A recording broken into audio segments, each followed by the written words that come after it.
My wife's father tilted back in his chair, lips curled into that smug, beer-soaked smile.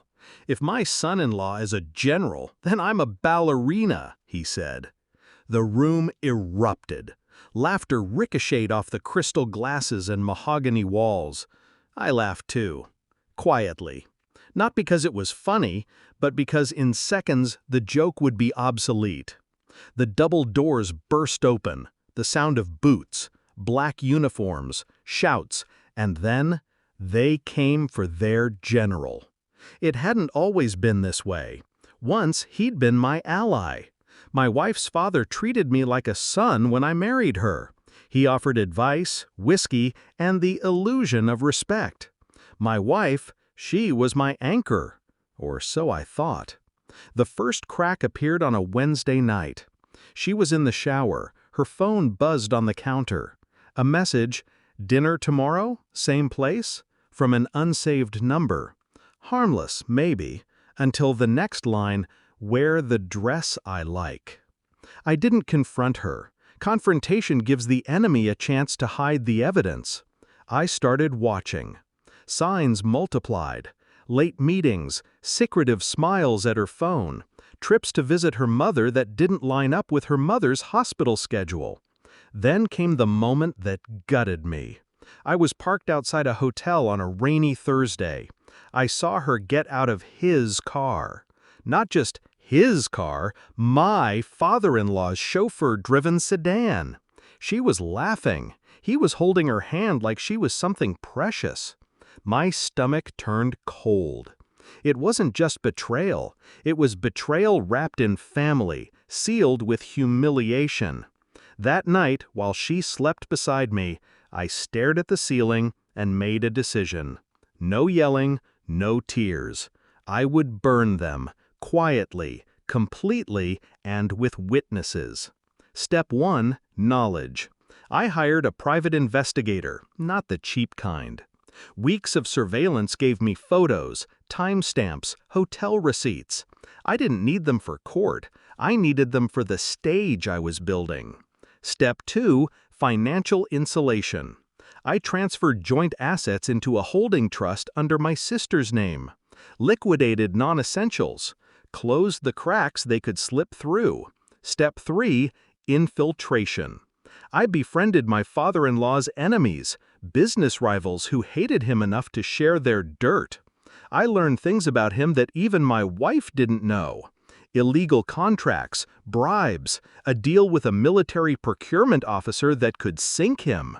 Step 4, the bait. I volunteered to organize his 60th birthday banquet.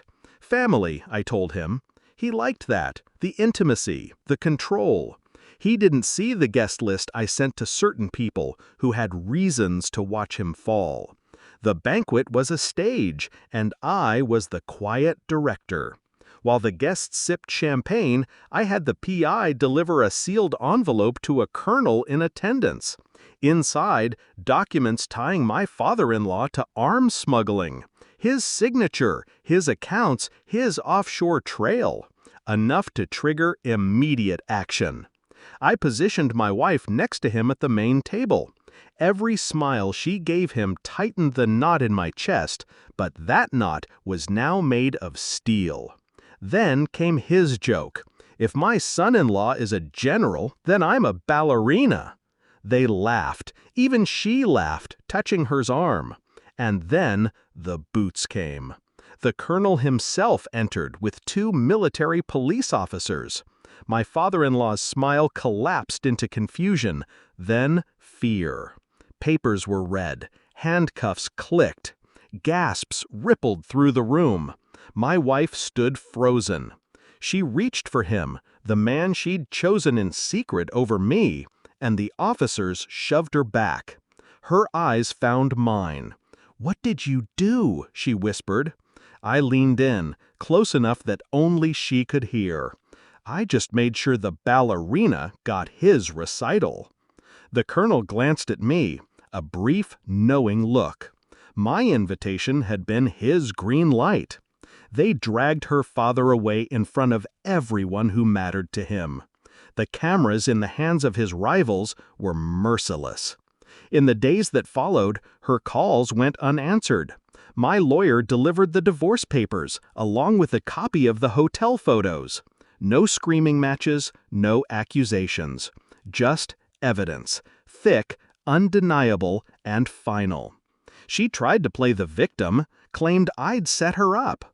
But the beauty of quiet revenge is that it doesn't need defense. People believe the proof in front of their eyes.